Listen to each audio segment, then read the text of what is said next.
முக்கோண வடிவான அலங்காரம் ஒன்றினைச் சுற்றி பொருத்தப்பட்டிருந்த வர்ண மின்குமிழ்களது எண்ணிக்கை 72 எனின் ஒரு பக்கத்தில் உள்ள வர்ண மின்குமிழ்களது எண்ணிக்கை யாது? முக்கோண வடிவமான அலங்காரம் ஒன்றினை சுற்றி முக்கோண வடிவம் 3 பக்கங்களை கொண்டது.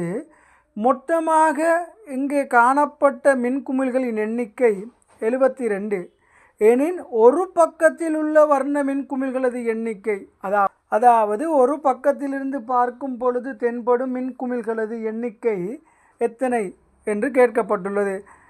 இதனை இலகுவாக 72ஐ 3 வகுத்தல் வேண்டும். முக்கோணிக்கு 3 பக்கம் எனின் 3 வகுக்கும் பொழுது 24 என்ற விடை பெறப்படும்.